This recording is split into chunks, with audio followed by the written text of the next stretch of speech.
আমরা নির্যাতিত নিপীড়িত হয়ে তারপরে এখানে আজকে আসতে বাধ্য হয়েছে। তারা নিজেদের বাড়ি বাড়ি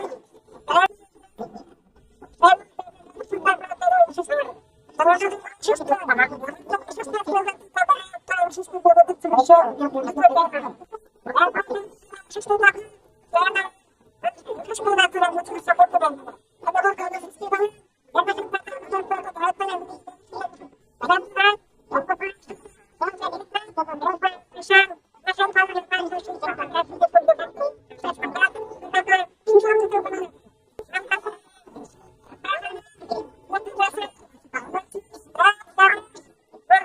স্বাস্থ্য সেবা নেওয়ার জন্য বিশ্বের বিভিন্ন দেশে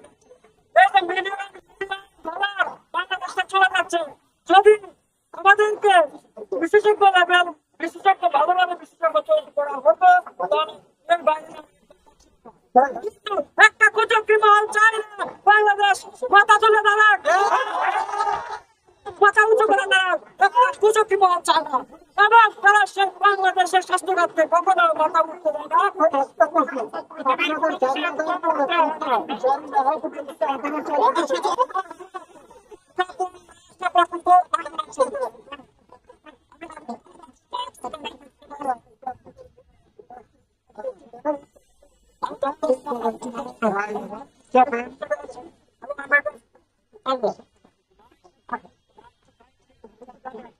ধন্যবাদ।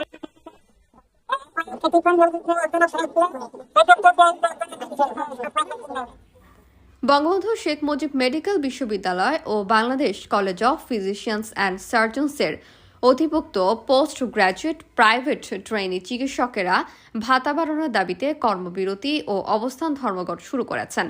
শাহবাগে স্নাতকোত্তরে চিকিৎসকেরও অনির্দিষ্টকালের জন্য এই কর্মসূচি শুরু করেছেন।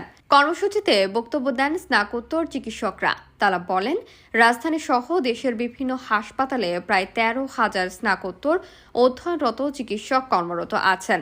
স্নাতকোত্তর পর্যায়ের আবাসিক ও অনাবাসিক চিকিৎসকেরা মাসে 25,000 টাকা করে ভাতা পান। এ ভাতা বাড়িয়ে 50,000 টাকা করার দাবি করে আসছেন তারা। আন্দোলনরত চিকিৎসকেরা বলছেন, বর্তমান বাজারে 25,000 টাকায় সংসার চালানো কঠিন। স্নাতকোত্তরের চিকিৎসকেরা উচ্চশিক্ষার জন্য 2 থেকে 5 বছরের জন্য প্রশিক্ষণ নিয়ে থাকেন। এ সময় তারা হাসপাতালের বাইরে অন্য কোথাও সেবা দিতে পারেন না। সেই সঙ্গে দ্রব্যমূল্যের ঊর্ধ্বগতির এই বাজারে তাদের ভাতা বাড়ানোর জরুরি হয়ে পড়েছে। তাদের দাবি মানা না হলে কর্মবিরতি ও অবস্থান ধর্মঘট অব্যাহত থাকবে।